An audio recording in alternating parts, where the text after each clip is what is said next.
Pence out now.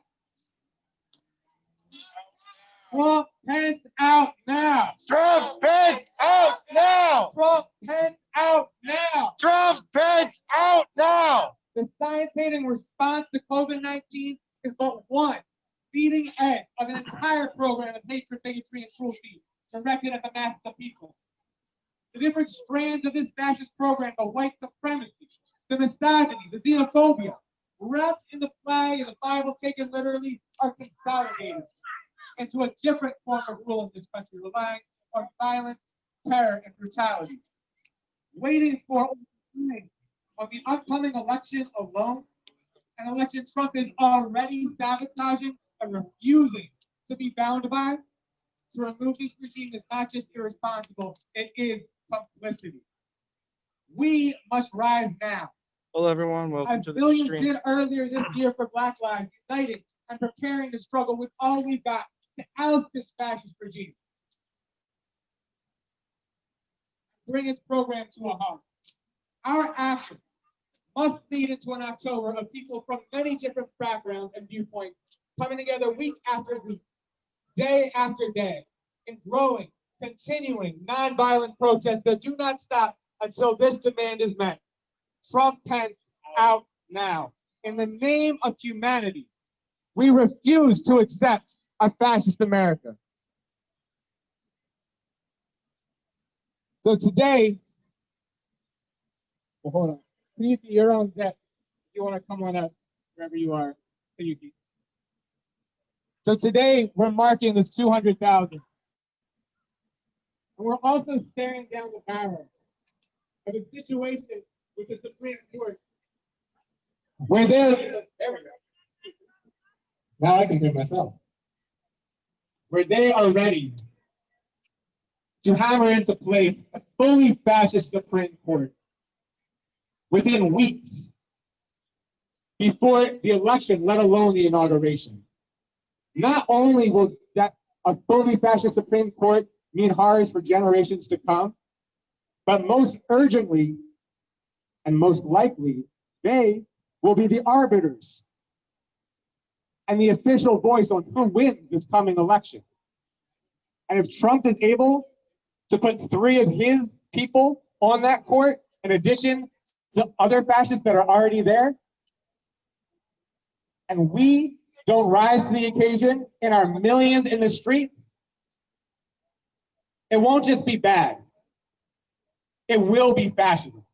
So we have to rise right now.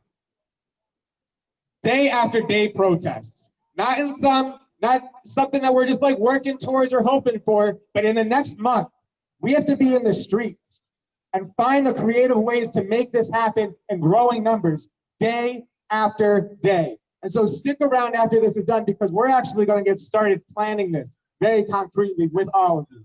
But I want to introduce Kayuki, who's going to speak about COVID.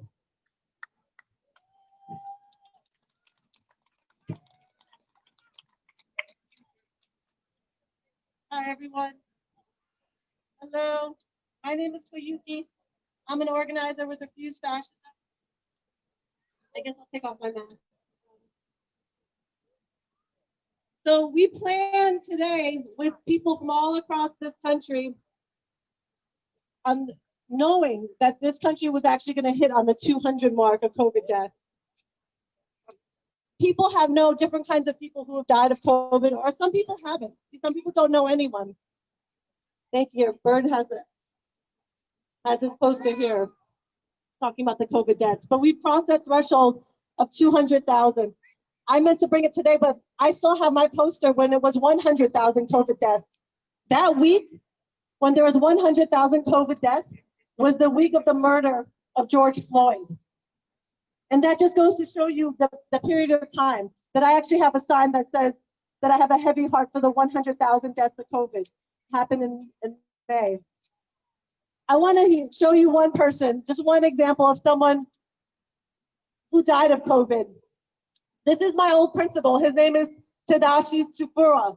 He was a Japanese-American principal in New York City at PS 41, which is in the Greenwich Village. It's a famous public school, and it's actually a really decent public school. I'm also Japanese American. So one of the, you know what, I'm going to restart it again. I want to do a call and response. So I'm going to say something like Trump's Gestapo, and then you're going to say, hell no, Trump Pence must go. Okay? So Trump's Gestapo. Hell no, Trump Pence must go. Separating families. Hell no, Trump Pence must go. Concentration camps at the border. Hell no, Trump Pence must go. Forced hysterectomies. Hell no, Trump Pence must go. Fascist Supreme Court. Thank you. And this is setting the stage for why I want to talk about this principle right here. I grew up in New York City. I grew up in the Lower East Side in the 80s. And it was, let's say the Lower East Side in the 80s was a very colorful place at that time. Drugs were everywhere. And the school that I was supposed to go to, like very much in Philadelphia, is based on your zip code. So there's only one school district, but there are certain schools that are good and certain schools that are not. And so my mom was good friends, and she was an activist, and she knew this woman named Grace Paley, who was an activist and a poet. And Grace said, your daughter should go to school at PS41 in Greenwich Village, the famous Greenwich Village, where artists have been all over the history. And so my mom said, great, let me try to talk to the principal. And she didn't realize that the principal was this Japanese American, Tadashi Tsukura, which was one of the first Japanese American principals. And I always thought that he was so nice to my mom because she was Japanese American and I wasn't. And when I talked to my mom about it, she said no. She told him our predicament, that I was actually zoned for a school that wasn't very good. And he found a way, and he gave her advice for how to get around that, to go to the school that he was the principal at. And it had nothing to do with being Japanese American. In fact, my mom said we talked about it very briefly, but it was more about trying to find and give someone a better education. And so that didn't even matter to him. What mattered was that he was trying to find a way to give me a better education. But the reason why my mom knew him was in 1981, there was a commission on Japanese American internment. And Tadashi spoke about his family being interned in the Japanese American concentration camps. At 12 years old, they called him Tad. His family was relocated from California to Arizona to an internment camp. And his mother had fallen into a deep depression at that time. They spent 2 years in internment camps, and they had a choice. And that choice was to actually move to Seabrook, New Jersey. You see that Seabrook, New Jersey, you see signs all over for drug and rehab. Well, Seabrook was known for a cannery. And there's a huge Japanese American community that still exists there. And in that cannery, people work. So you had a choice to go to the internment camps and be interned, or you had a choice to move to New Jersey, across the country, and work in the cannery. So their family moved from Arizona to the cannery. And from that cannery, his mother formed a deep depression. So they were able to get out of the camps, but had to move. Once they moved, his mom fell into a deep depression, and he went to Newark, New Jersey. She had a mental breakdown, and she went to Newark, and she was committed. And because no one spoke Japanese, he went every week to translate for her. And at that time, people didn't know about depression. And so he went every week to translate for his mom. And in this commission that my mom went to, she heard him speak. And he signed away, him and his father signed away to get his mother, to get a lobotomy. Because people didn't know about depression then, and they trusted the doctors. So going from the camp to Seabrook, New Jersey, to then having a mental breakdown, and then being forced to have a lobotomy. That this 14-year-old boy translated for his mom and his father, and probably signed away documents to get his mom's brain to be severed. This is when we come full circle here, and we talk about someone who has died because of COVID-19, someone who survived the Japanese internment camp, someone whose family fell into a Great Depression because of being considered the enemy, and then was used for experimental reasons to have a lobotomy. Very similar to what is happening about the forced hysterectomy. It has come full circle, friends, where we say to ourselves, never again.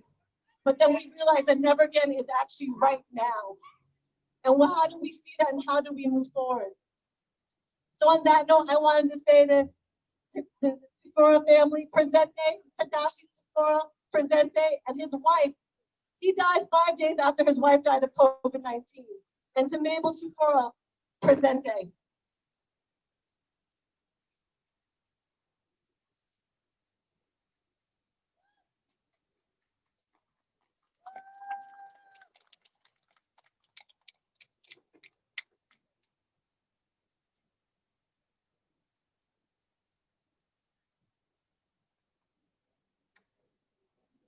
Thank you so much, Katie. Good Katie.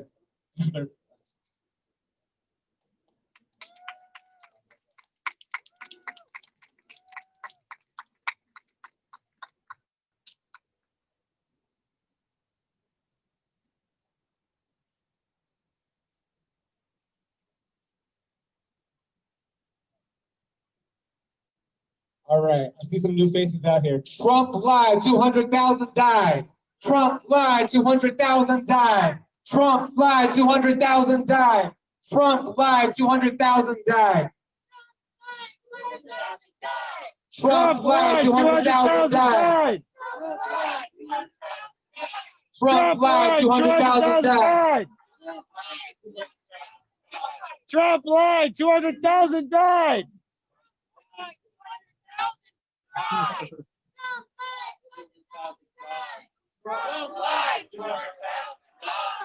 Trump lied, 200,000 died. Trump lied, 200,000 died. My name is Jamal Henderson, and to mark this day today, let's talk about what fascism and COVID looks like in Philadelphia. I'm not sure how many people have kept up with what's going on with homeless encampments and the city sweeping and the COVID outbreaks that's happened in shelters because of it. But we have one not too far from us right now that I have been participating in, helping to keep where they're at because they're safer there than they would be going into a shelter. Last week, U.S. Attorney McSwain decided that he would threaten protesters and encampment residents with federal crimes, the maximum that he could give, because they chose to stay out instead of going into a shelter where their life was put in jeopardy. This is someone that Trump put in office. This is part of his Department of Justice, if that's what you want to call it. We cannot accept that this fascist is going to just tell us what we can do, when we can do it, and how we can do it. Now they want to pull out a sedition act and insurrection for people who protest over shit that's wrong. That cannot be accepted. Who here is willing to accept having your freedom of speech taken away? No! So what do we say? Trump, Pence, out now. Trump, Pence, out now. Trump, Pence, out now! Trump, Pence, Out now! Trump, Pence, out now! Trump, Pence, Out now! Trump, Pence, out now! Thank you. At the same time, you're hearing him talking about how he wanted to play this down. Like, we heard, anybody who's seen the recording and seen it for himself. Oh, I wanted to play it down. Didn't want to cause panic. This fool almost every day says something that's going to cause panic somewhere. Almost every day. Whether it's the Mexicans are coming, so we got to build a wall, or trying to point COVID at the Chinese Communist Party. You know, it doesn't matter what he says. He's trying to incite terror and violence somehow or another. And now in the cities that are protesting regularly because cops are regularly shooting black men in the back, he wants to send in armed federal troops to take care of it real quick, as he says. We cannot sit by and quietly allow this country to finish being destroyed. Martin Luther King warned us in the 60s that if this country didn't address the needs of the poor and the least and the ones that have the least, this was where we were going to wind up. Almost 60 years later, we are exactly where they warned us that we would be. There has been no change except for what rich, ignorant white man is in office next. And don't think or believe for 1 second that just because we all want Trump out and Biden in, that anything's going to change. It's still going to be a fight. We're still on the verge of fascism. Trump, Pence, they're just the latest face of that. Biden has had his hands in a lot of laws that hurt a lot of families of color over his tenure in office. So I don't trust him any more than I trust Trump. But I'd rather fight him and have to protest against him and take him to task than to take someone who blatantly shows us that they just don't give a damn about what we think, about what we need, or about what we want. So while this may seem like, oh, he's going to get voted out during the election, don't believe for 1 second that that's going to be an easy thing to do. Because even if it's a landfall victory, he's going to try to find some way to get by. RBG dying over the weekend was probably one of the things that if we don't take him to task, it's going to be the downfall. Because the GOP has already shown us through their talks that they plan to put somebody in before Trump gets elected out. They plan to stack the deck any way that they can. Any way that they can to prevent them from losing power. We must mobilize, organize, and get people to those polls, whether it's a mail-in or in person. We have to. We have to at least let them know that the American people are not blind, and we're not stupid, and we're not going to quietly let you steal our country from us.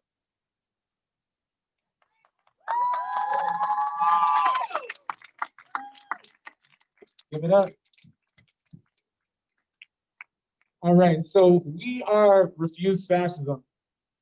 We're a national and nationwide organization with one goal: to drive out the fascist Trump-Pence regime through sustained mass protests, day after day, with this one unifying demand: Trump, Pence, out now. And it's crunch time. It is crunch time now. So we are gathering here today. Next Saturday, or this coming Saturday, we're going to be meeting in Independence Mall at 2 p.m. to plan the next steps. And those next steps are going to be those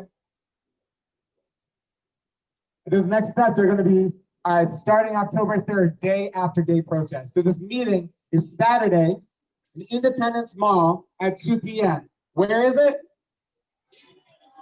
What day is it? What time is it? Who's going to be there? We are. All right. So I'm going to have Sam come up to tell you more about October 3rd.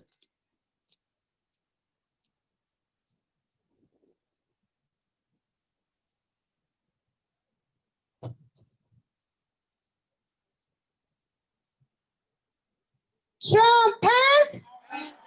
Trumpet! Out now! Trumpet! Out now! Trumpet! Out now! Trumpet! Out now! Trumpet! Out now! Trumpet! Out now! Trumpet! Out now! Trumpet! Out now! Trumpet! Out now! Right now! Right now! Right now! Right now! Out now! Out now! Trumpet! Out now! Trumpet! Out now! Okay, first of all, I want you to give it up for yourself. Put the sign down and put those hands together for yourself. Look at 200,000 unnecessary deaths. 200,000 in this country alone. There should be tens of thousands in the street for that alone. For that alone, this regime needs to go. For assailing science Stop lying. For what is really a program of genocide? When you look at who has been disproportionately affected by COVID-19, you see the same people that the Trump-Pence regime would so quickly erase. Our Latinx, our Native, and our Black brothers and sisters. We are not okay with that. As Mark said earlier, that is the genocidal fascist worldview of the Trump-Pence regime. The question posed before all of us is, will it be ours? And you today, by being here, said, hell no. Hell no. There is work to do, and I'm going to talk for a few minutes about the work that we're going to go out and we're going to do together from here. It's on. The struggle for the future. Will it be fascist, or will we act on our conscience? October 3rd, we begin. When are we getting this started?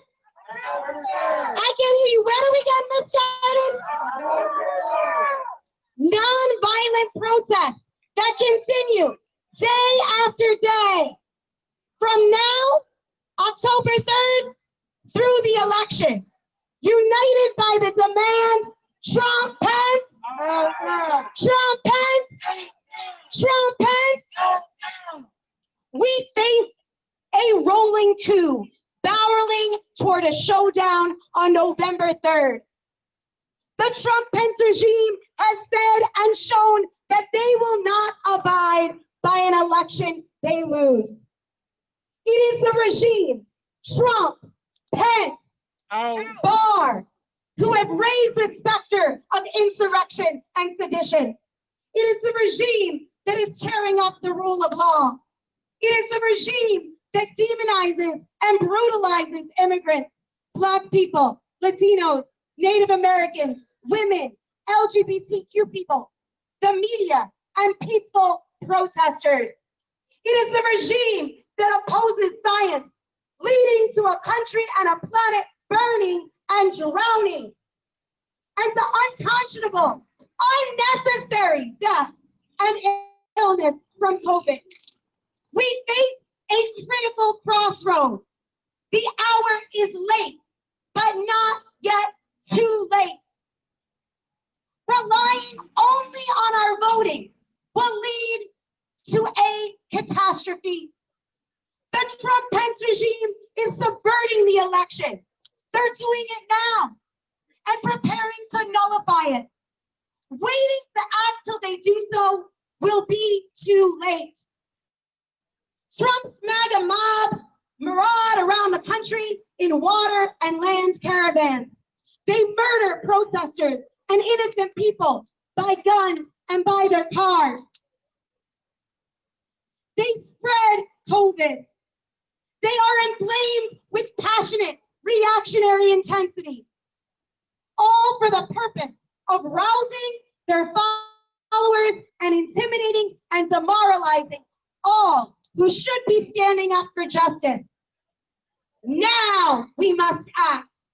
Beginning Saturday, October 3rd, gather and bring your family, friends, and community into the public squares of cities and towns across the country in nonviolent protest, unified by the demand, Trump, Trump, Trump, and come back in waves day after day. This is possible. We saw this in June and early July, where people came out every day for justice for Black lives. Now that struggle and every struggle and the lives of millions of people hang in the balance. In our diversity, with our multiplicity of causes and demands, we must come together and reach out to others to join us, recognizing that should the Trump-Pence regime remain in power, it will be disaster for every cause, and most of all, for the lives of people here and around the world. We will act on our principles. modeling the world we aspire to, in contrast to the bigotry and hatred of this fascist regime. We will act together with creative joy and with the conviction and courage of standing together, not only for ourselves, but for all of humanity. In the name of humanity, we refuse to accept a fascist America. We're going to be meeting, as Mark said earlier, next Saturday, September 26th. Saturday, September 26th, 2 p.m., Independence Mall. This needs to be a truly mass meeting where everybody who wants to see this regime's ouster is coming together and figuring out together how are we going to make these massive outpourings demanding day after day through the election that they gotta go and that we won't accept a fascist America. So make sure that you get a stack of these flyers. You can see Kayuki over there or Miriam who's somewhere with a stack of flyers, and get a stack of them and stay around afterwards because we're going to get organized and we're going to do some strategizing on how we are going to bring more people into the street. So I want to end what I wanted to say by everybody putting their fists up. So fists up, and just to practice echoing, what I call my students repeating, echoing, you're just going to repeat after me. Fists up. Fists up. Okay, you got it. Great. We pledge. We pledge. We pledge. We pledge. We pledge. We pledge that we will not stand aside while there is still a chance to stop a regime that impels humanity on the earth itself. We will not sit back and allow the consolidation of a fascist USA. We will get in the street on October 3rd. We will come back day after day, bringing more people with us, with courage, with creativity, and conviction. In the name of humanity, we refuse to accept. We refuse to accept a fascist America. We will not stop. We will not stop until this demand is met. Trump hands out now.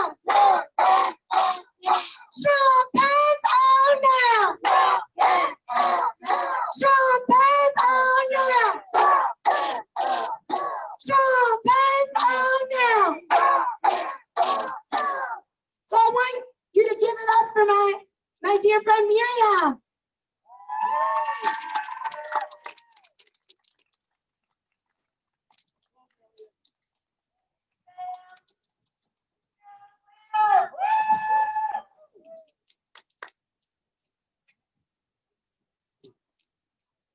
Hi, everybody. Trumpets!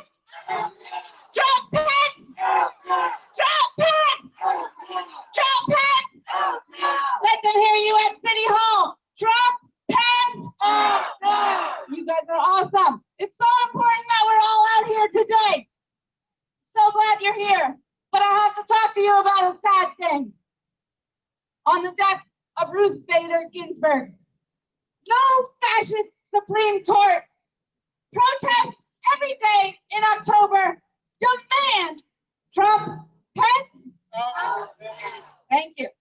Ruth Bader Ginsburg was a lifelong stalwart fighter for the rights of women. That's right. She came to symbolize the hopes of so many who yearn for gender equality. Her passing intensifies the urgent need to get in the streets to drive out the Trump-Pence regime as we speed towards an election that is being stolen. The outpouring of grief over her death comes with an existential dread of what we face. We must stop the Trump-Pence regime from changing the form of rule into one of fascist terror, cementing a pro-fascist majority on a court that has already begun to erode women's right to birth control and abortion, legalize discrimination against LGBTQ people, and sabotaging voting rights, eviscerating the separation of church and state, and usher in white supremacist Christian theocratic control. Is that good or bad? Bad.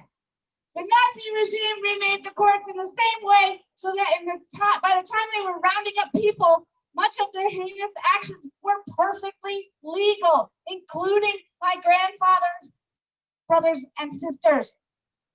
Hours after Ginsburg's death, Trump and McConnell announced they intend to replace her before the election. It's an act of howling hypocrisy, as you know, since the GOP refused to even meet with Obama's nomination in 2016 because it was an election year. Any attempt to jam a nominee through the Senate must not be allowed, right? Yes. Millions have hoped that the normal channels could stop the danger of the Trump-Pence regime. Will they? Those norms are being incinerated. Those channels turn into dead ends. We who ache at this moment must take the future into our own hands, mobilizing a mass protest movement that fills the public squares across the country to demand the removal of this fascist regime and not stop until our demand is met. With so much at stake, we cannot wait until November to act. Join us today, and we will be building momentum towards October's daily protests and get organized to make October our month. Almost done. On October 3rd, we launch protests every day to demand Trump and Pence out now, seizing on our power of nonviolent protest, our strength in numbers in the street, and our responsibility to all humanity.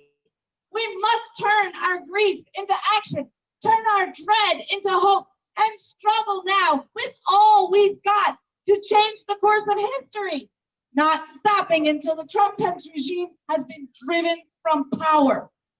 Think about what you'd like to see in October, because if it's going to be every day in October, that means each one of us needs to have an idea. Each one of us needs to have a plan. Will one day be online, and the next day be at your house, and the third day would be at City Hall. Where do you think we should do it? When do we think we should do it? How do you think we should do it? Come, join us at our super big meeting on September 26th. Thank you guys, everybody. You are in the right place today. Woo!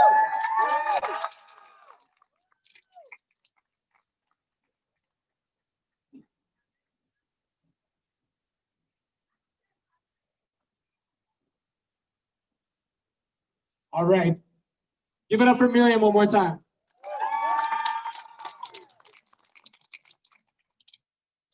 All right. So I want to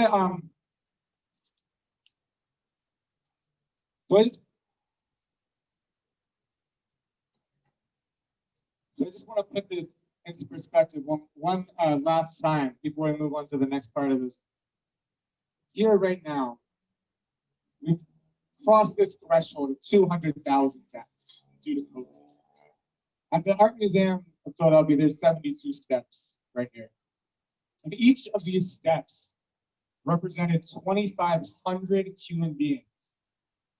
That wouldn't even make 200,000 people. That's how many lives have been lost at the hands of this regime. It's not the case that they invented this or worked it up, but it is the case that almost all of this blood is on their hands. And that's just in this country alone. The fact that they've allowed this and enabled this to spread in this country is exasperating the pandemic globally. And we can't gather today and say, in the name of humanity, we refuse to accept a fascist America if we don't also recognize the lives lost all around the world because of the way that this regime has denied science, has withheld, has pulled out of the World Health Organization, has literally exported the virus as they've deported immigrants and detainees who've tested positive.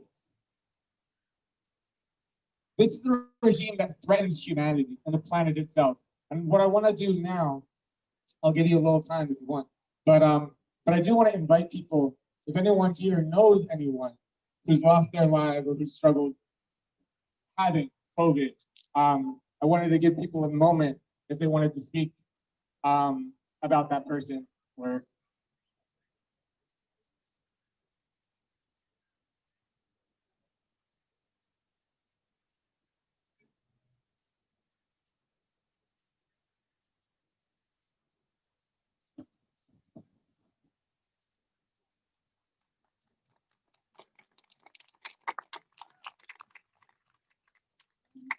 Hi, my name is Talia, and I'm 28, and I have the pre-existing conditions that mean that the president doesn't give a shit if I live or die. I had COVID in March, April, and May. My boyfriend got it. He was sick for 8 days. I'm really glad that he's okay and healthy now. I can't do my job because I'm one of those long haulers that you read about that gets fucked. Even though I've tested negative how many times, 2 or 3 times now, I'm not contagious anymore, no fever, nothing. I'm not putting anyone at risk being here. But it doesn't matter. I can walk now further than I've been able to in 6 months. I still don't have full control over my hands. I still can't breathe right. I have my inhaler with me because if I don't and I go on this walk with you guys, I could die if I forget my inhaler. That's where I'm at right now because I had COVID, because my boyfriend's boss didn't give a shit about his health, about my health, and tried to hide that one of his coworkers had COVID. And that's why he called out sick, because he had it. And that's how he got it. And that's how I got it. And it is ruining my life. It took the lives of multiple people that we know. And people act like it's over, like this is done. It's not over for me. I'm negative now, and it's not over for me. I can't do my job. I fix cars. How do I fix cars if I can barely stand? If I can't make my hands work how they're supposed to work? How am I supposed to do my job? That's not Trump's problem, apparently. I didn't vote for him, so my life doesn't matter. I have asthma and fibromyalgia and other mental health problems. I'm autistic, so my life doesn't matter. I'm someone he gets to mock on TV. He doesn't care about me or you, or it doesn't matter. It's not race and marginalized groups are a distraction. It's a way to pit all of us against each other and pick a side. The side is the human race. The side that you're on is the human race. To argue against that is to argue against yourself. There's nothing stopping this from being you. There's nothing stopping this from ruining your life or ruining the life of someone you love. There's nothing stopping this from killing you. This affects you whether it has personally touched you yet or not. You just need to understand that.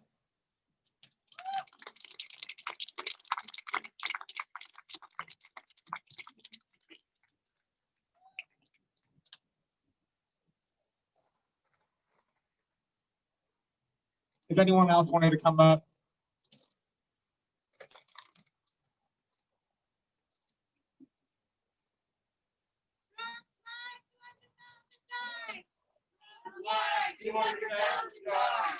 Trump lied. 200,000 died. Trump lied. 200,000 died. Trump lied. 200,000 died. Trump lied. 200,000 died.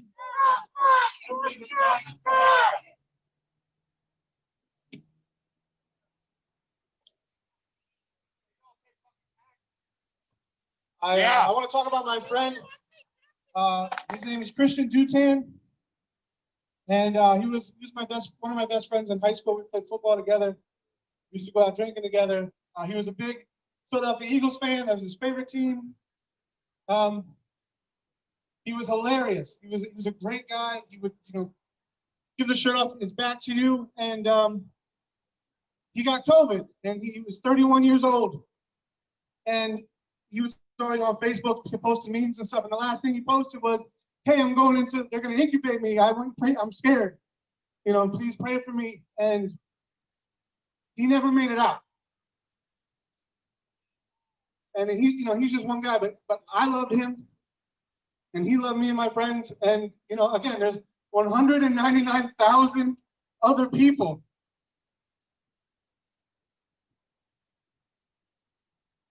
It's hard to wrap my head around. But it's fucked up. That's all I'm saying. That's all I have to say.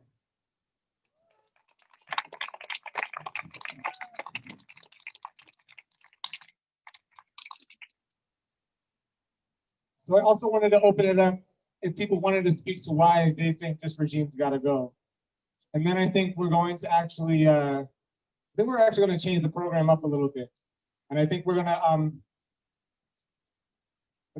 actually get down to some concrete organizing right here about what this is going to look like.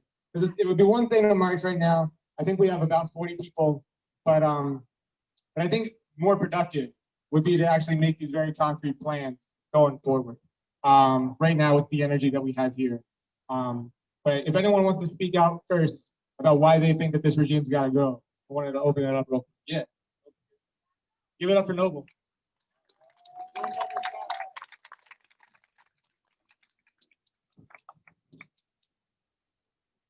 Hey, so I'm Noble. I'm 14. If Trump gets reelected, I will be 18 when he leaves office. That will be the rest of my young life in a fascist America. I can't accept that. I can't accept that. Like, why does the government that is supposed to serve the people, in the Constitution it says we the people, but yet it only serves some people, a specific kind of people, and then it just trashes the rest. Like we just don't matter. Like we're just these little plants on the ground they can just smush with their feet. Like that's not what we are. We're people. We have feelings. We have lives. We have friends. We have family. We shouldn't have to be out here marching in the streets for our rights. We should just have them, right? That's why they're rights. But no, instead we have to fight for them. So Trump Pence out now. Trump Pence out now. Trump Pence out now. Trump Pence out now. Right now. Right now. Right now. Right now. Out now. Out now. Thank you.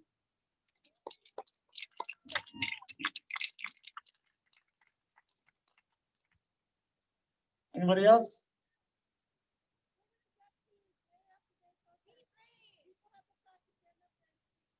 Yeah, people need some practice.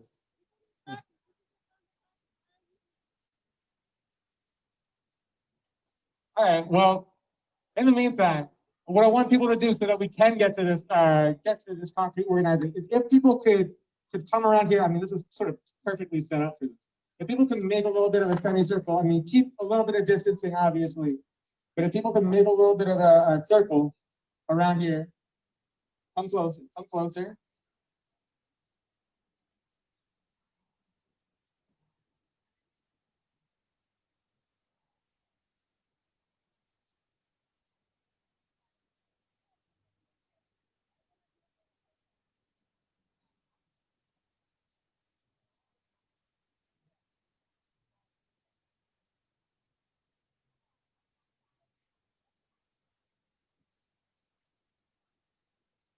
Trump lied 200,000 times. Trump lied 200,000 times. Trump lied 200,000 times. Trump lied 200,000 times. Trump pants out now. Trump pants out now. Trump pants out now. Trump pants out now. Trump pants out now. Trump pants out now. Right now. Right now. Out now. Right now. Trump pants out now. So while you're collecting your thoughts and thinking about what you want to say when you come up to the microphone, I want to make sure that you take out your phone right now. I don't think we did this. Take out your phone. And we're going to do two things while your phone's out. One, take a selfie. If you came with somebody and you want them in the picture, awesome. You're going to take a quick picture. And you're going to post it on your social media with the hashtag, two hashtags. We're going to get crazy. March for Humanity. March for Humanity. And out now.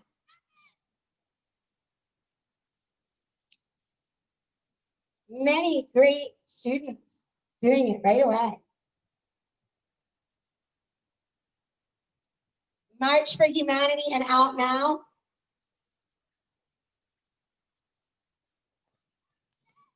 And once you did that, awesome. I want you, while your phone's now out, to find us on Instagram at Refuse Fascism. REFUSEFASCISM. Refuse Fascism. And make sure that you follow us so that you're connected and can be part of this movement. Because everybody that came here is recruited and is part of bringing forward the thousands, the tens of thousands that need to be in the streets. I wanted to shout out while people finish doing some of the beautiful signs that people brought. I see Black Lives Matter. Give it up for Black Lives Matter. A double-sided sign. I love both sides equally.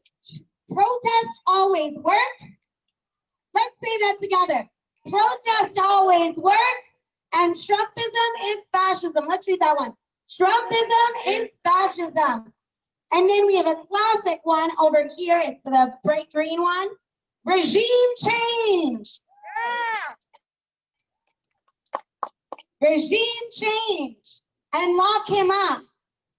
And that regime change demand is the same demand that has been raised all around the world when tyrants have been driven from power, whether you look at Egypt, whether you look at South Korea, whether you look at Lebanon, whether you look at Belarus, whether you look at all these places where people have taken to the streets to demand the ouster of the regime, that has been the demand that's been raised, and that's the demand that we are raising. Over here, two beautiful signs, 200,000 and counting. What number will make you outrage? Trump Pence out now. That's such a beautiful sign. And I may be young, but even I know that Trump Pence must go. Let's give it up for that one. And then there's this beautiful one that constantly needs to be updated now because that ticker keeps going. But everybody says that I've divided America. That we could talk about what that one means for a while. I feel like it would mean different things to different people. And then the ticker that just keeps going, and Trump Pence out now. And this beautiful, beautiful, can you hold that up, Bert? Refuse fascism, grabbing power back. Let's give that a round of applause. And then we have over here, in case you didn't see, this is really beautiful. Blood on their hands. Let's say that together. Blood on their hands. Blood on their hands. Blood on their hands. Blood on their hands. The blood of 200,000 deaths, at least 100,000, are from criminal negligence. That's not counting the countless deaths all around the world. So you've had a little time. I'm going to put out the call again. Who's going to come up to the mic and say why they think that Trump Pence need to go? The hashtags again are March for Humanity and Out Now. I'll make it short. Out Now. I know that there are some brave souls. I know it. I'll hold the sign for you, Bird. I got you. Give it up for Bird!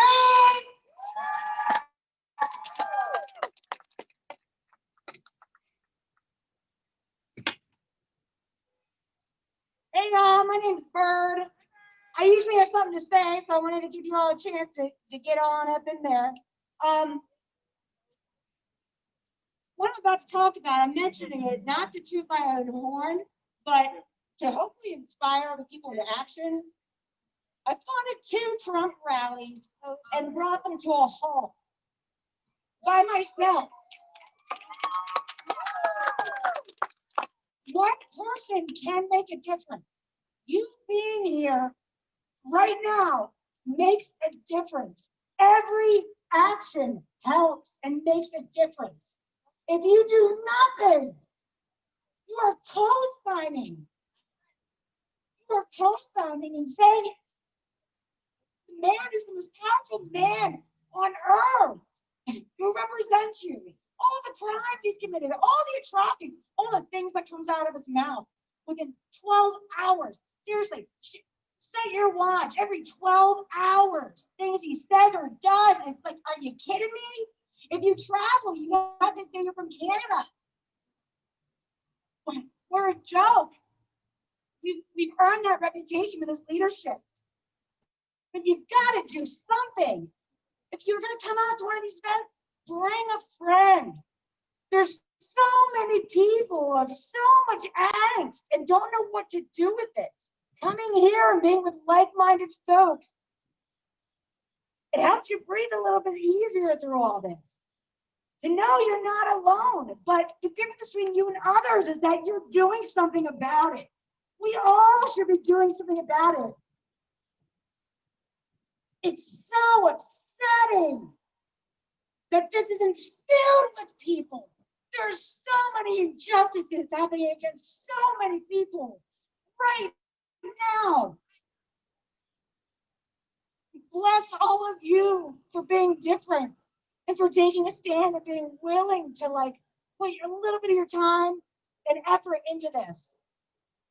Try to rally people. Every single person makes a difference. We need you. We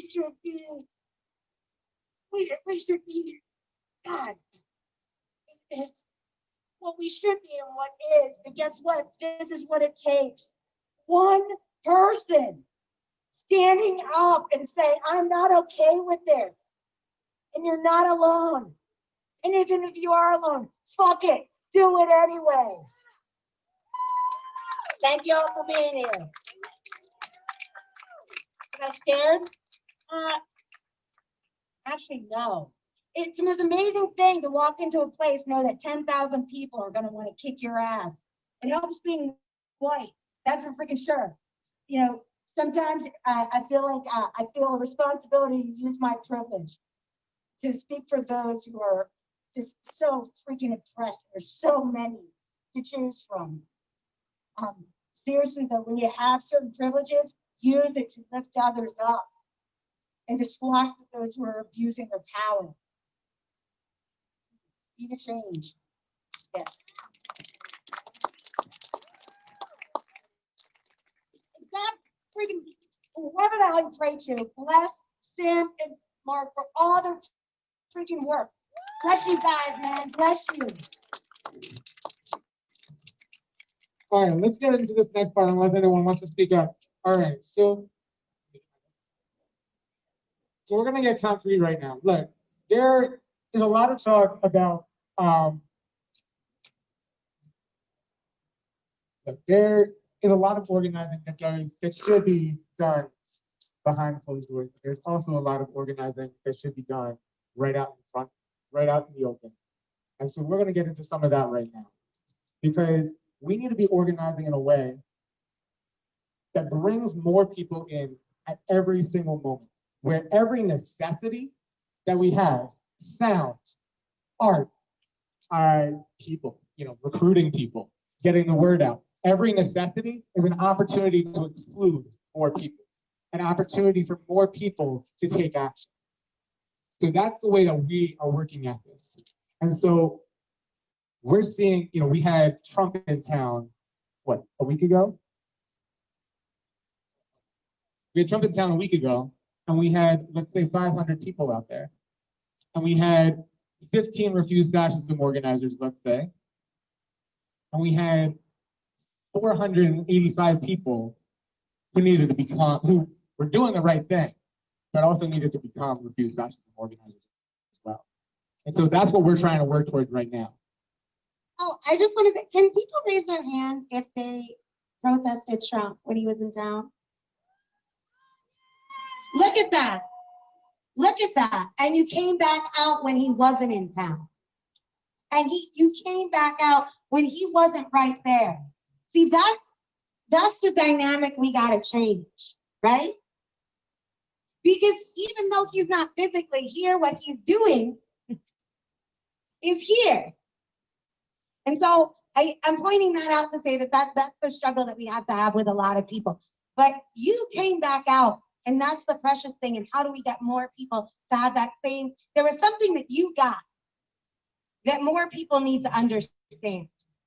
So I know Mark wants to move it to organizing, but I do just want to give another chance for people to come up and speak their bitterness, speak out against the regime. What are they getting?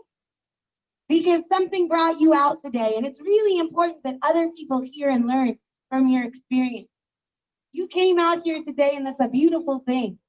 And more people need to be out here with you. Oh, give it up for this person. Give it up. Give it up for the siblings.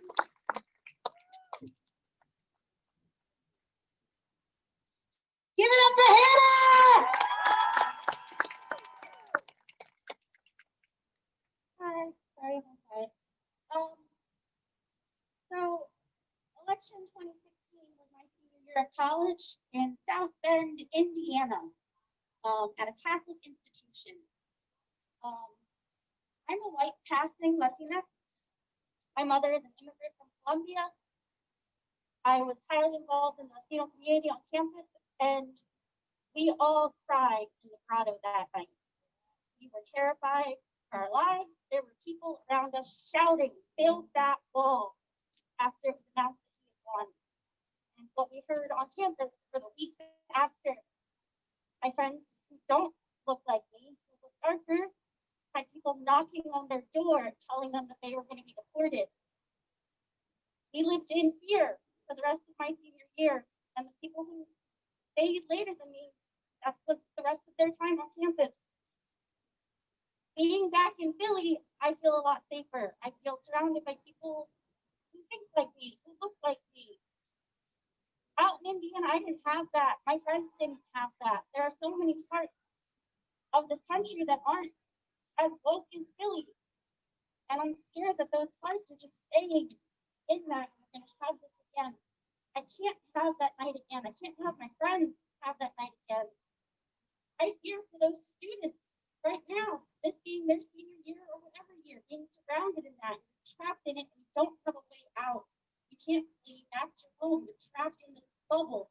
And there are people who genuinely don't see you as human beings because of the hate that this person has preached to them and taught them that it's okay to view other human beings as less than, as not human. I just can't have that happen again. So I do hope that all of us can just keep getting people registered, getting people to apply for the mail ballot or in person if they aren't healthy enough. Volunteer to be poll workers. Reach out to family and friends. It's an awful conversation, but we need to have it. Not everyone thinks like us. We gotta keep having those conversations with every single person that we can, not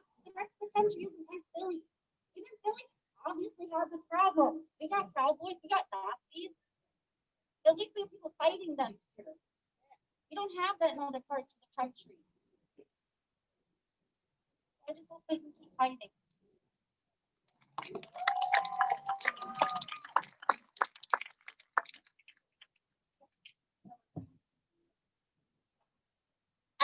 Let's give it up for Hannah one more time. Really brave.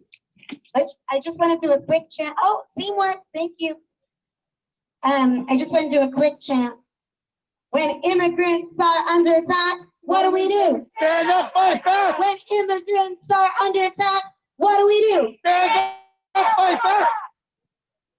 When trans lives are under attack, what do we do? Stand up, fight back! What do we do? Stand up, fight back! What do we do? Stand up, fight back! When black lives are under attack, what do we do? Stand up, fight back! What do we do? Stand up, fight back! When women's lives are under attack, what do we do? Stand up, fight back! What do we do? Stand up, fight back! What do we do? Stand up, fight back! Then I want to bring up this beautiful family, or at least up here. For the whole gang, give it up for this family. What a beautiful family you are.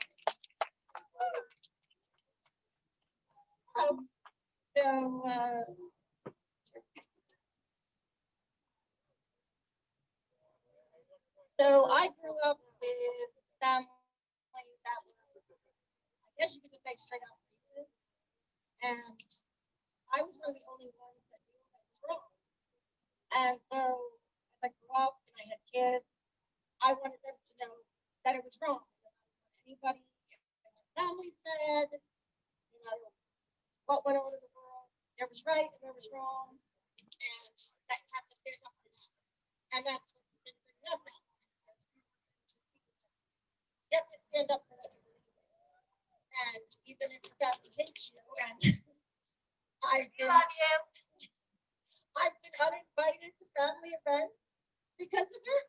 And a lot of my family, I just don't want to because I know that they see me as crazy, lesser than, any number of things. But as long as my kids know, and as long as I know that I'm standing up for what's right, then that'll keep us coming back.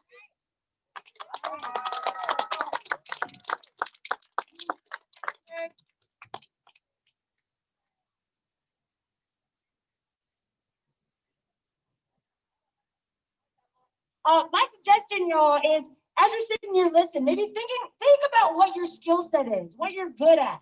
Like maybe you have a car and you can help somebody else with transportation. Maybe you're a crafty person, you're good with posters. Maybe you're good, maybe you got time online and maybe you get 3 copies at work. But think about maybe what you have to offer the group and what you can contribute, what your skill set is.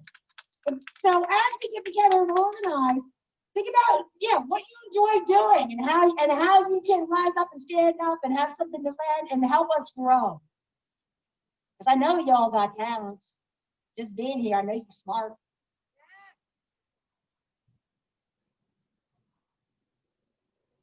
All right. So we are going to get into it. Hi. I wanted to share with you the letter that I wrote to my mom. In, I don't know, maybe 2017, it was some time after the election, my mother finally admitted to me that she voted for Donald Trump. And I was like dumbfounded, like, really? What? How? Why? And all I could muster in the moment was to say that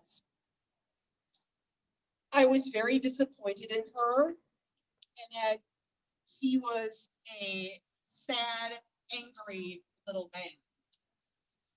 Which, was all true and valid. But it didn't really encompass all of my feelings and what I wanted to say. And I'm a better communicator of my thoughts and ideas when I put them down on the page. I didn't know how to approach this topic, but time passed, and here we are at another election year. So I wanted to write to my mother to express to her why she should not do this. I just sent it, and I sent it to her on Friday afternoon. And then on Friday evening, we heard that Ruth Bader Ginsburg died, and I had included in my letter a plea to my mother about Ruth Bader Ginsburg. So here we go. I'm afraid, Mom, that yet again you will vote for Donald Trump. How could you do this? I fear that the person who gave me life will once more betray my very existence. That I see this election so starkly is not an exaggeration. If Trump is reelected, his assault on the LGBTQ plus community will continue and intensify. His modus operandi is to create division and stoke fears of the unknown and the different. In addition to filling every single open spot in the federal courts, he has already made 2 Supreme Court justice selections. If given another term, and with Ruth Bader Ginsburg's age and health, he would have the opportunity to tilt the highest court in the land, enshrining Trump's most vile policies into law for generations to come. Policies that will make life for folks like me substantially more difficult. In 4 years, Trump has not made America great again. In fact, he has magnified and exacerbated our worst tendencies, all through his 2 tricks, lying and inciting fear. I have tried to point all of this out to you vicariously through numerous Facebook posts, hoping you would come around to see that whatever gains you thought this man might achieve, in every aspect he has failed. As a country, we are less safe, less respected in the world, and in more inferior positions to combat very ills that beleaguer us, all because of Donald Trump's incompetence or negligence. He is a wannabe fascist who has no regard for our norms or the Constitution, which I sincerely doubt he has ever read. It saddens and devastates me to my core that someone I love could choose this man of all men to lead us. This election is wholly unlike any other in our lifetimes. Get on the right side of history and reject Donald Trump's escalating fascism. Everything we love about our country will be lost for generations should he win. I am not being hyperbolic. I am entirely solemn and legitimately terrified for our collective future. You think it cannot happen here, but beware. We have already started the dangerous slide toward authoritarianism. It simply cannot be that you value some allegiance to this man who seeks only for himself over your freedom in our American democracy. Before the 2016 election, South Carolina Republican Senator Lindsey Graham said of Trump, quote, "He is a race-baiting, xenophobic, religious bigot. You know how to make America great again? Tell Donald Trump to go to hell." I would add that he is a fear-mongering, grifting, unhinged narcissist who has no actual plan for governing should he win re-election. The senator had it right then, and I wish he would have stuck to his guns. Perhaps we would have the coronavirus under control like other countries the world over. Sure, you could argue that your vote for him will not make a difference in the broad scheme of things, as Illinois will go to Biden. She was in Illinois. But it matters to me, on a deeply personal level, that you do not see voting for him as antithetical to my being is unfathomable to me. I don't know how to beg this more plainly of you, but please, you cannot vote for this man again, and then express in the same breath your love for me. They are diametrically opposed positions.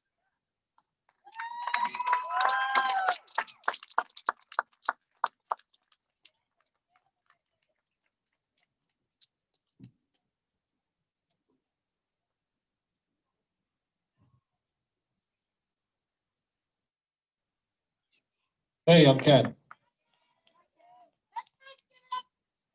I'm the sound guy.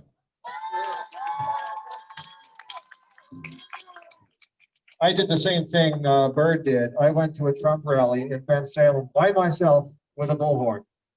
Bullhorns are cheap, people. Go on Amazon. They're like 14, 20 bucks or something like that. I don't know what it is now. I bought mine a couple months ago. But anyway, I went to a Trump rally but by myself, and they cannot continue to pilfer lies and deceit like that unchecked. Someone has to be there. Someone has to be there spreading the truth.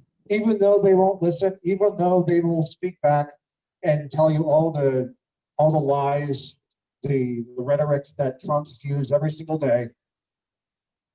Just ignore it. Keep spreading the truth. I got some positive feedback from the passersby. You won't change minds probably with these people because they're willfully ignorant. But they can't practice lies and deceit like that unchecked. That's all I'm saying. So do your part. You can search on Facebook, Trump rally, go to one. Do not let them do it unchecked. Thank you.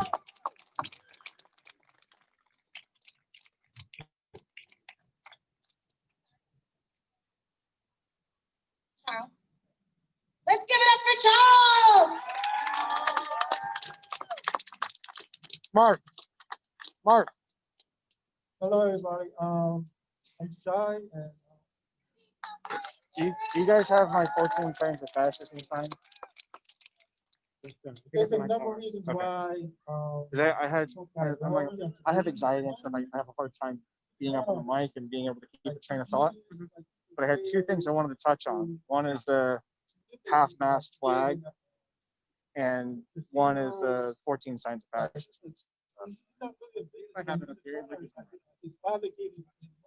Like you talk about, he's probably only getting like $1 million, but that's Charlie. He actually stole from his father, with his sibling. Also, it's just he was one time a Democrat. He wasn't really a Republican, and then the Democrats didn't believe in him, so he went to the ticket and became a Republican. He lied about that, and the wall's not built. Talk about the people who built the wall's not built. And that's why Steve Bannon, he's in jail right now because of that. There's so many reasons why Trump has to go. And that's Okay, Mark. he lied. Mark, he's a liar. can you pull it up on your phone? I'm glad that we have this organization. Can you pull up a list on your phone? You can find like a picture of it. And I just thanks Sam and Mark. Thank you. And everybody that contributed. Because during the election, when he won, like I had a heart angry. Something like that, yeah. We had like women's march. Well, no, I want to keep this recording. I'm going to put it down. Or if you want to take my phone, vice versa, whatever. It stopped. And then that's when a couple. I know I'm going to forget that, and I'm not going to be able to actually read it off. I need to be able to pull it up. Which triggered problems, international problems. He withdrew from the international community, so it comes down to like even with diseases or with security, like China right now is doing better than us. If you want to think about it, he actually made China great again, not America. So, because everybody around the world is doing businesses with other countries, but not us, and he made us like look stupid. So that's one of the reasons. So I just want to keep on doing what we're doing and encourage other people to join us.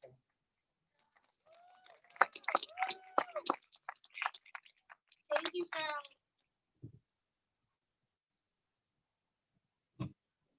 Yeah. Go ahead. Come on.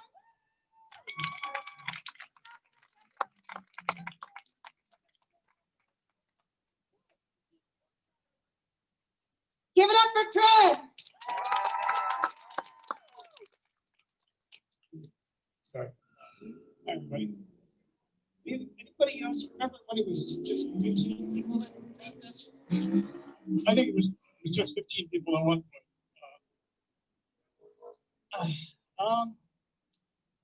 Anybody else here angry? Yeah, okay, so it's not just me. I'm really angry about so many things that we've seen over the last 4 years. The sheer cruelty of it all. Watching African American people just butchered in the street. Watching gay people just ridiculed, marginalized, to women being treated as second-class citizens. And as I have to say it, as a straight white male with really no skin in the game at that, like I shouldn't, hell, I should be Trump's demographic. But yeah, thank you very much. When you're a human fucking being. But the thing that makes me the most angry, all of those things I just rattled up are terrible. The thing that makes me the most angry is the family members that I have lost over the last 4 years, not because they've passed away or weren't claimed by COVID, but because I am the black sheep in the family. I am the Democrat in a strong Republican family, a family that doesn't see the irony in migrating from Italy in 1914 and yet screaming building a wall is a good thing. A family that had family members fighting World War II against fascists and yet don't see the irony in just letting one take us over now. So I'm so angry that I don't get to see my family anymore because of this. So if it's going to come to this and I'm going to lose them, I'm going to let it be over. I'm going to let it be over something that's worth fighting for. And that's America. I'm fighting with you.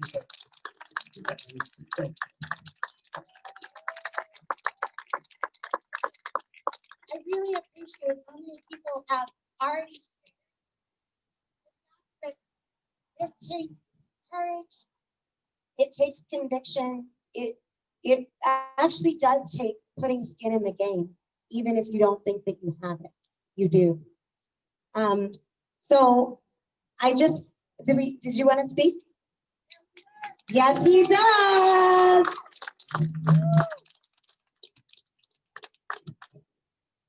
Come here.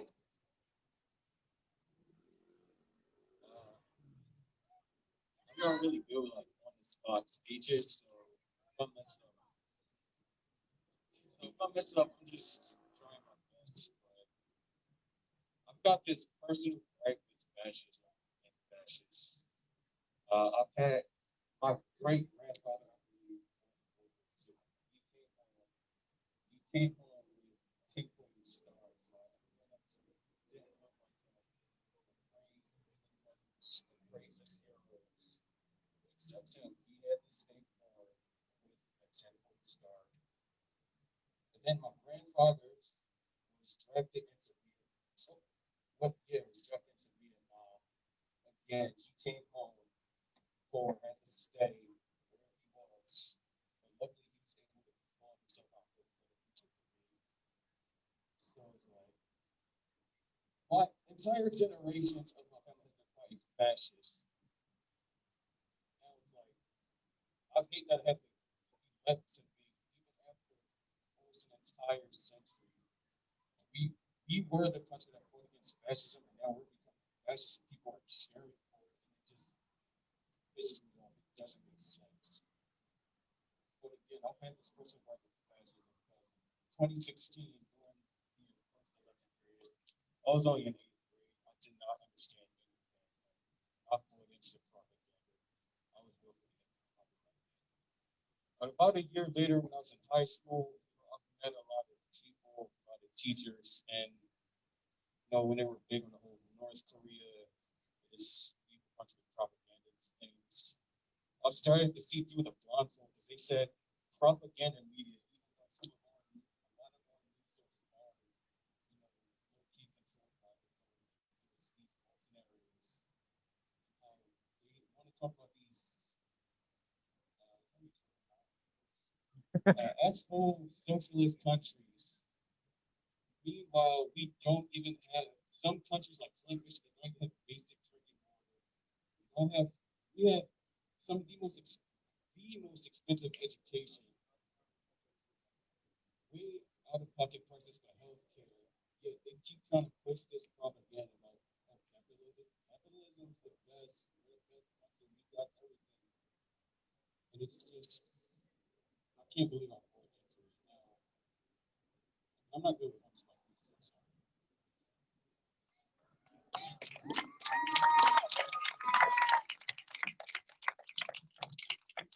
I have something else to say.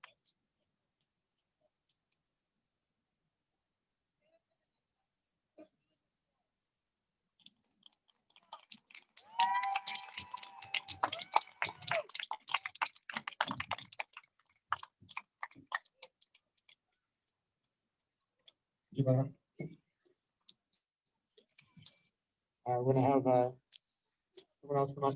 I wanted to say, so we are gonna get into organizing, and as Bird said, think about your skills that you have that you can bring to the table. But I do also want to say that this is actually the most important skill. That people being able to come up, and it's okay if you can't, but being able to actually come up. Yeah, just keep the And speak to people, both speak people that you know and people that you don't know, and make the case and say why it is that you're fighting for what you're fighting for. This is actually the most important skill that you can bring to the table in fighting this regime, because all of us have that responsibility. You can do sound, which we appreciate. You can make art, you can do all kinds of things, but the most fundamental responsibility is to connect with other people and that exchange of ideas and changing people's minds to actually realize what they need to do to join the fight, to be a part of making history right now. That's the most fundamental thing. So I want to bring up Kaden.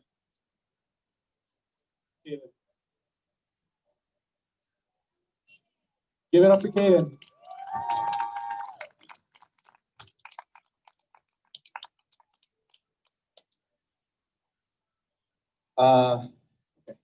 I struggle with public speaking, so bear with me here. I'm trying to keep consistent with the topics I'm going to talk about.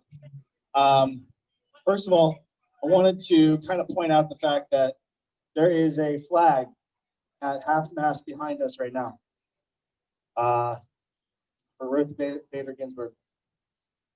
That's a symbolism that we respect that person who is valued in our community, who had a great service to our country. A Supreme Court judge has passed away.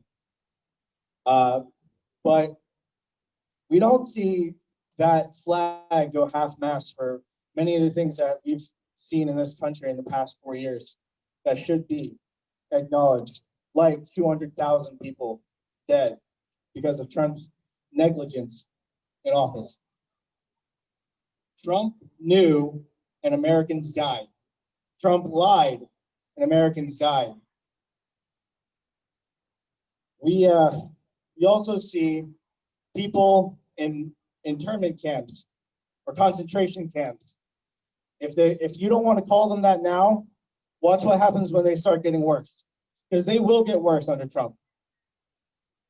And all these Trumpers want to talk about how they're immigrants or something like that. That's dehumanizing. These are people, regardless if they're Americans. These are people. You do not just blindly let that happen in America.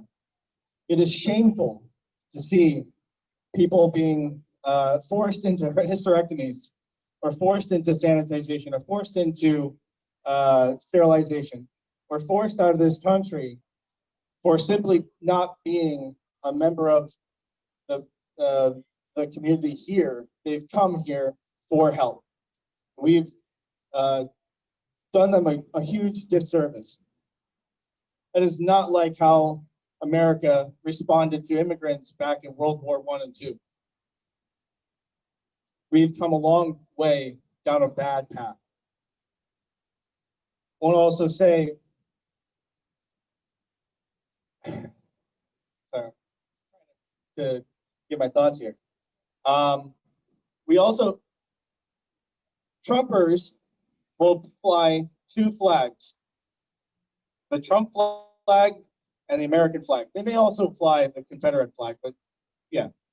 The thing is, people who fly the American flag in the name of Trump or in the name of nationalism are nationalists. They're not patriots.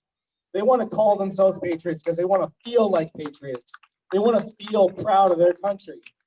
But what people do when they want to feel proud about their country is make their country a proud nation to be in. They want to have a country that they can call their own, but then they destroy it for countless others. We are here acting on our beliefs as to what this country should be and to make this country better. We are patriots. We are here in the name of America to do better, to expect that we will not fall to what we fought in World War II. And I think as much as the American flag has been tainted by these people's flying of it without any regard for the symbolism that they're causing it, we should actually be the ones flying the flag in the name of our country for what we are fighting against, fascism. Last thing I wanted to touch on is the 14 signs of fascism. There's things online you can find, articles, pictures and stuff, but what are the signs of fascism? There's a handy little collection of 14 signs, and I think Trump marks every single one of them. I have a list up here. They change in wording from sign to sign, so let's just go by what I have here. Number 1, powerful and continuing nationalism, blind nationalism. They don't care how many people died in America, despite Trump's actions, his negligence. They care that they're getting one up over somebody else in America, that they have the last word. See, number 2, disdain for human rights. I just already spoke about the fact that there are people in America, regardless of whether or not they're citizens, having forced hysterectomies on them. That is just one of the many horrible things of this country is doing to people that we should not be accepting of. Number 3, identification of enemies and scapegoats. Trump himself wanted to define Antifa, not an organization. It is not an organization. It is an ideology, a concept of anti-fascism. The fact that we're here, we could be deemed as anti-fascist or Antifa, and he could deem us terrorists and then lock us up. That is fascism. Supremacy of the military. Just to the fact that they used militarized equipment injected into the police force here, but also the National Guard and the feds, and Trump has threatened to bring in the military to suppress dissenters in this fascist uprising. Fuck him. Rampant sexism. I'm not going to go into a lot of that, but yeah, it's there. Controlled mass media. I want to say, as much as Fox is on the higher end of somewhat reputable at times, and it's very dependent.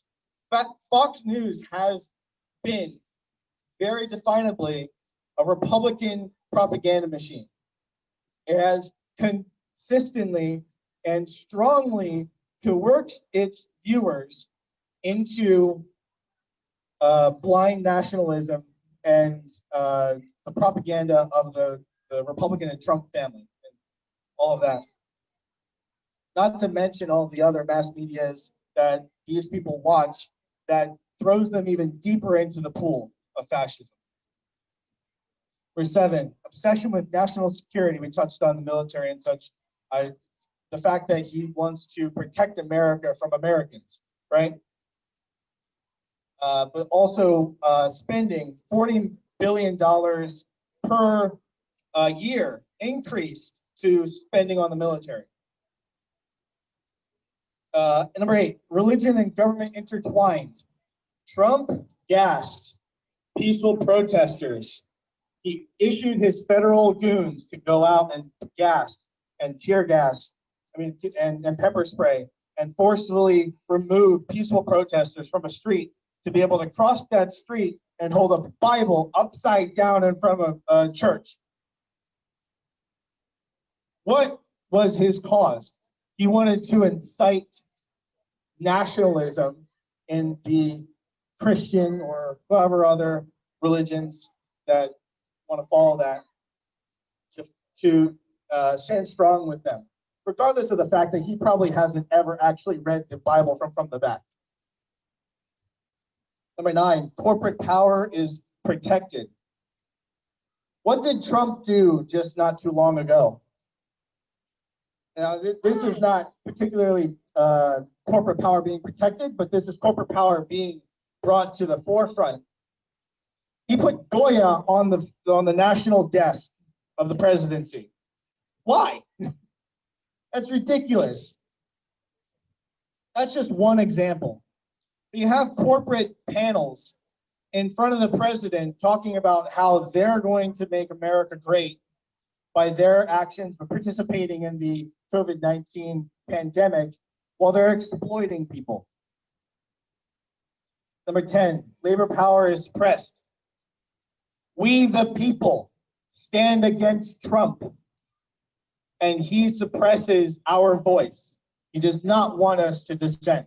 He does not want us to stand up against him. He wants us to go silently into the night. We will not. 11, disdain for intellectuals and the arts. How many times have you seen Trump talk about how university people are too liberal, or too, like, he wants to brand people who go to college, go to university, as a specific kind of person so that they can dehumanize those people.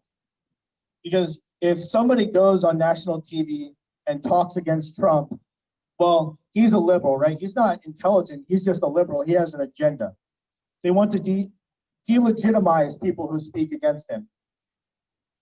Number 12, obsession with crime and punishment. He sent the DOJ and the federal agents to go into Portland and other cities to round up people against their constitutional right to protest peacefully and detain them. They could be charged with federal crimes that some states bar them from being able to vote. 13, rampant cronyism and corruption. There's way too much to talk on that. I can't off the top of my head be able to provide an exact example. I'm sorry. I know that people are going to be like, oh my God, there's not that much. Number 14, and the final one on the list here, fraudulent elections. He has, on so many occasions, spoken out to discredit the coming election before it's actually even happened. He is riling up his base to say, regardless of whether or not I win or lose officially by the numbers, this election is not credible. He wants his base to rise up against the people who vote him out. There is a great threat right now that when we vote against Trump and he does win, that people all across the US will be outraged against this because they feel that they're entitled to their president. They're entitled to their national treasure of the orange clown in the office. That's the 14th sign. Thank you very much.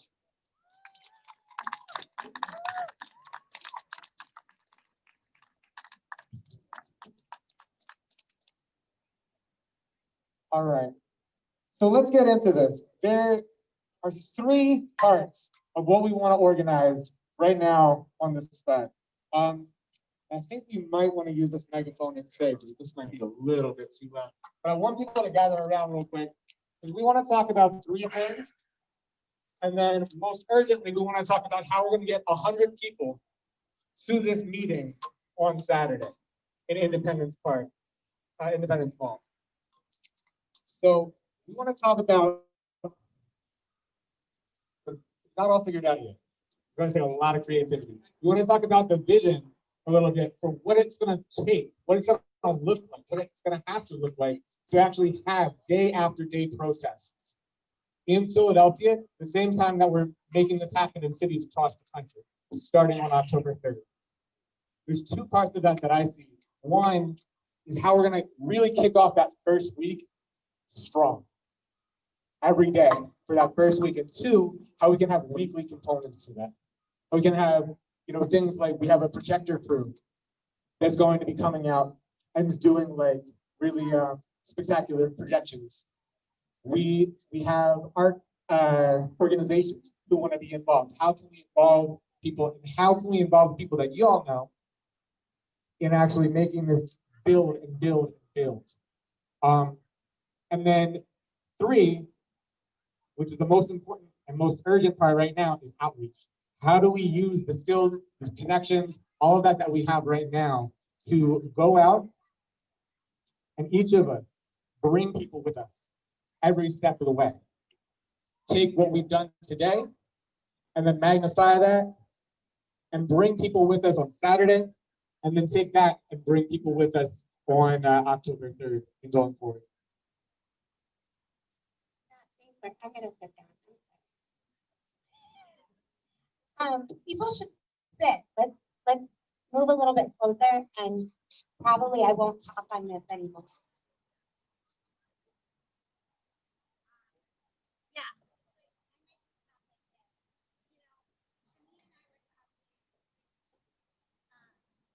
She's ready to go. She's ready, like, what should I do? So I think that it would be good for folks to, as Mark said, let's start off with what should it look like? October. Like, what would it look like?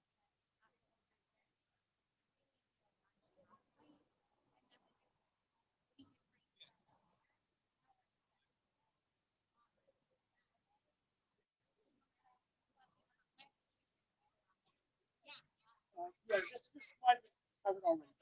No, it does not. Has anybody thought about the idea of some independent sponsors a 24/7? I'm not saying this is something that was there literally all day long, and then we could all go and we'd just be there. So it's not on my docket. Yeah. What are people's thoughts? I think the idea is day after day, night after night. It's really important to have the same place. Would you mind like cutting out the live stream? Yeah. I'm gonna go ahead and cut it off, guys. Let's not appreciate it.